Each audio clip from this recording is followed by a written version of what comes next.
Hello everyone and welcome to the Eastbourne Half Marathon 2024. This is my brother D Mills 7 weeks out from London Marathon, and he's here to see where his fitness is at ahead of that race. As some of you may know by now, he's had a few injuries, so this race is really just to see if he can get through a half marathon without any pain. But knowing him, he's still going to be trying to set down a decent pace, and he'll be definitely trying to beat the 1:29 that I managed at Vegas Half, which you can click up here to watch a few weeks ago. So without further ado, let's get into the race. 2, 1, off we go! Woo, off you go. Could have done with slightly more enthusiasm there from the race director. But hey ho, away we go on the Eastbourne Half Marathon 2024. D Mills starting quite a way back, especially considering I'm pretty sure he's finished in the top 20 in this race before. And he might struggle to get past this guy just ahead of him here. Oh yeah, absolute blockage there. Go on, D Mills. Fucking let him know you're there. Yeah, good lad. Hopefully now we'll be on the road up to the right before he catches the next group of runners just ahead. Although he's caught them pretty quickly. He needs to get more bold at the start of races, get his elbows out and just shove his way to the front. Turning right onto the road now, past the infamous Rockies on the left, a place that formed many a young athlete in their early years in Eastbourne. It's a shame it's closed down now. And D Mills can now stretch his legs out, not being held up anymore, overtaking a few more people, and he's picking up the speed good and proper now into the 3:39. He's going to have to wane that back quickly, unless he's going to pump out a nice little 1:18 half, which... anything's possible, Gary. Oh, lovely to see that Santa's popped out to cheer the lads.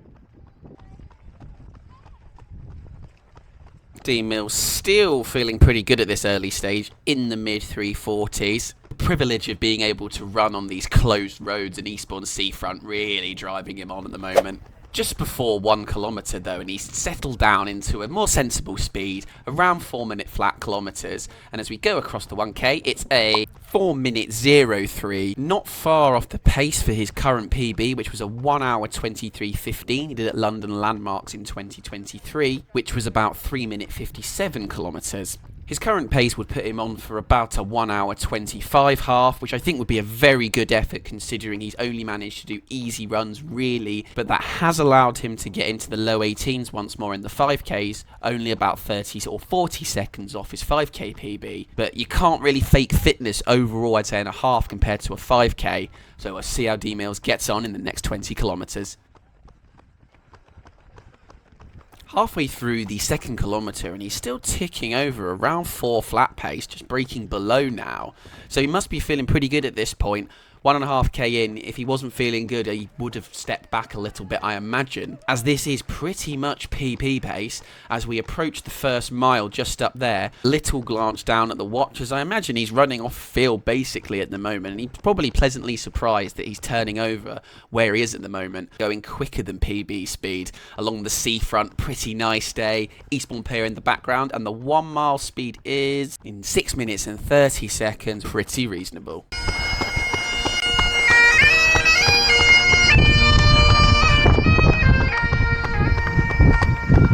Gorgeous bagpipes playing there, and we're approaching 4k here, and I'm going to give you the splits that Damos just set down in the 2nd and 3rd kilometre.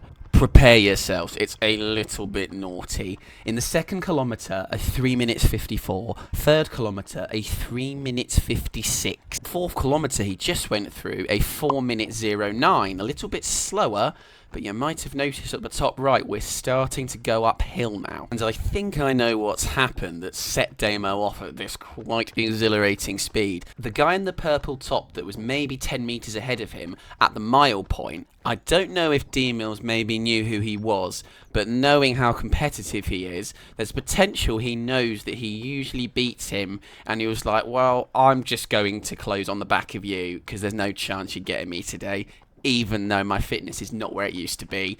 But he's now at 4 kilometres, gone past him, but will we see him again by the end of the race? And as if by magic, he's back ahead a few moments later, only 400 metres up the road, but now we're really starting to go uphill. Now you can see we're up to 44 metres and climbing fast. Can D Mills do something that he can't usually do up hills? and that's summon any sort of speed. And there's another lad coming through. Purple top getting away now. This could be a massacre up the hill.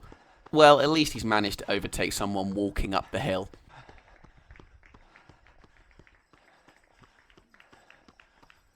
Jesus, that took a while, going from 4.99 to 5 kilometres. That's the speed he's doing currently. But a 4 minute, 24 kilometre. I think it's only just over a kilometre go now uphill before he can let his legs fly back down the hill the other side. He's actually managing to catch this guy back up here. Perhaps he knew I'd be ripping into him on the commentary. And he's summoning everything he's got, but it's about to get to the biggest incline of the race so far. What have you got for us, lad? Not a lot, as another runner comes through. I think that's Ant Anderson, and he's looking very, very strong. D Mills is wishing he didn't forget leg day. And a fourth runner comes through, slaughtering him up the hill. But mark my words, he'll have their number coming back down the other side. We're overtaking another walker, ladies and gentlemen. Get in there, my son. But as I say that, someone else trots through. Tough to see. Oh, and the walker's reasserted his dominance. This is fantastic viewing. But what's that? It's the turnaround up the top Damo can see. And he gets a little burst of speed to get a couple people back before the turnaround. It's almost his time to shine once again. Providing that early speed hasn't taken its toll. And that hill. But he'll at least feel good for a couple of kilometres down the hill, I'm sure. The 132 metre climb is finally over.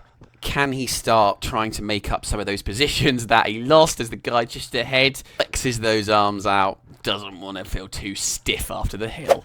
And not long after, bounding down the hill in the 3 minute 40s, we're past our first victim. On to number 2. That 6th kilometre in 5 minutes 11, which was a large chunk of it uphill. We'll see shortly what he can manage in the 7th kilometre that's all downhill. Despite the sun shining, he doesn't fancy any water, too much social interaction.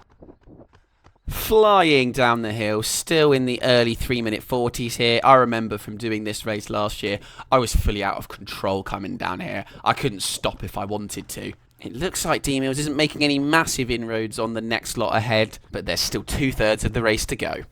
Not far from the bottom of the hill now, just after 7 kilometres. In a rapid split of 3 minutes and 38 seconds, we'll shortly be able to work out where exactly he is overall on his average speed when everything settles down elevation-wise in another kilometre's time. Down past Holywell now, 400 metres to go into the 8 kilometre split. Beautiful look out onto the ocean. This was the bit that I actually had to say, sorry guys, I'm coming through last year because I was going to bound into them, so they moved out my way thankfully. And then when it flattens out here, they just wandered back past me because I was absolutely dead. So here we are.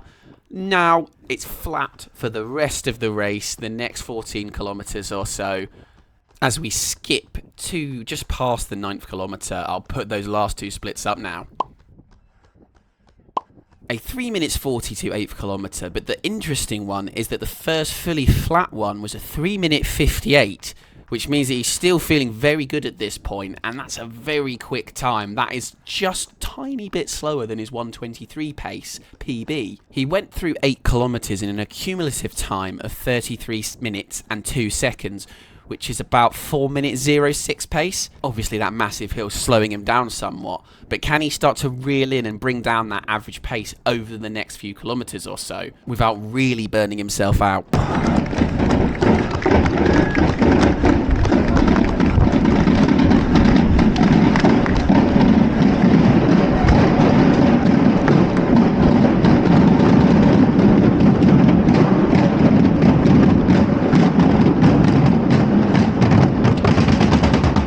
Cracking support there in Eastbourne Bandstand. I'm sure Damo was very appreciative of that at that point. Still managing to turn over at just slower than 4 minute flat speed. And overall it's gone about as well as he could have expected at this point. The Insta360 camera doesn't have enough battery to film the whole thing unfortunately. So a few bits will be missed, but I will put up the last 2 splits now.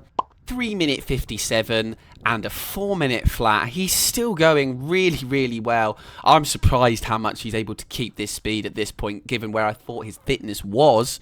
But you never write off D Mills. He's an absolute animal out there on race day. I will say that on the right, 186 heart rate, just before 12 kilometres, a long way to go. Let's come down slightly, 184. We'll see if he can actually keep this up, but it's going a lot better than my Vegas half, where I completely blew up at about 6 kilometres last week, that you can watch at the top right now. This clip that Damo sent me didn't quite make it to 12 kilometres, but I'll put the 12 kilometre up now. A 4-minute 06. Is this the first sign of him starting to fade? We are back off the seafront now, and the 13th kilometre, a 3-minute 59. When will I learn? I literally just said it a minute ago, just not doubt him, and he proves me wrong again and again. He's flying. Only 8 kilometres to go. It's approaching the tricky Harbour section where it's quite windy now, so this will be his toughest mental test of the race so far. Well, at least since the hill. Look at this. Just after the 14th kilometre, I'll pop in a second, and D Mills has some company. Lovely little shot that was of the shadows behind him as he surges a little bit away from them. 14th kilometre. It's a 4-minute flat. You cannot ask for anything more from a bloke who's not done more than about 30 kilometres or 40 kilometres a week in the last year. Something very special is happening today. You can see in the distance now, you've got the guy in the blue top and the guy in like the white and black stripe. They overtook Damo on the hill, well, 7-8 kilometres ago. But he's catching them. And he's only gone and bloody caught them. 189 heart rate though. Over 5 kilometres to go, but I'm not doubting him, not this time.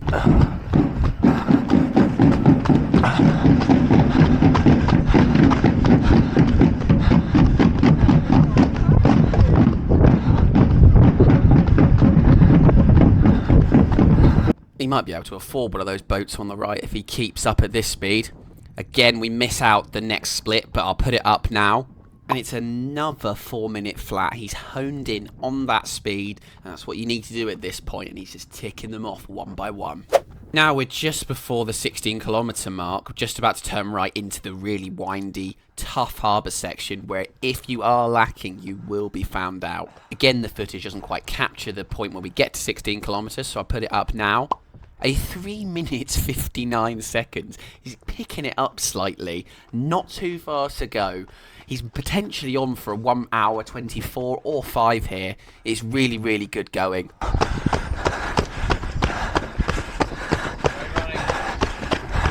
No thank you from D Mills. That is telling. Very interesting. Oh no, very interesting indeed. We've skipped forward quite a few kilometres here, and he's in the 4-minute 20s all of a sudden. Things have gone very, very wrong in that harbour section. And I don't know about you, but I can tell without even looking at the bottom left that this speed is so much slower than what he was doing before. The wheels have fallen off. Let's get the splits up. I am dead. I don't know if you could quite make that out, but that was D Mills live saying I am dead. So the last 3 kilometres, a 4:03, just a minor speed bump, and then a 4:21 and a 4:14.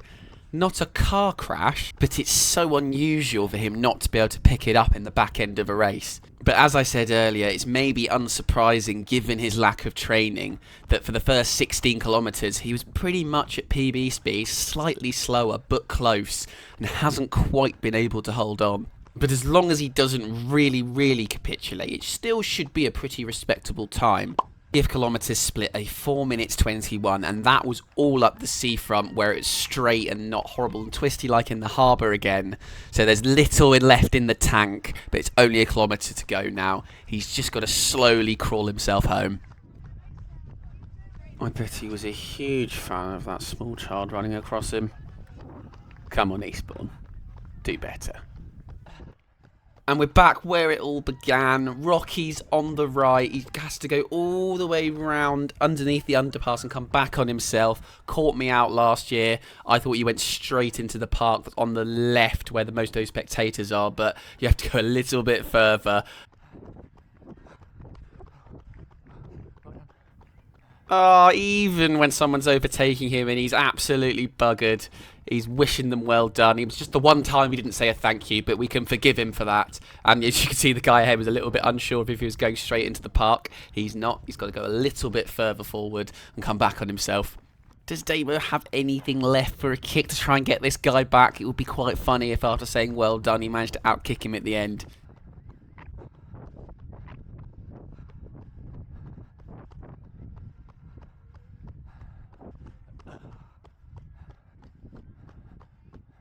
Oh, no, you're not going into the Sovereign Centre, lad. You can get yourself some swirl pools going in the jacuzzi afterwards.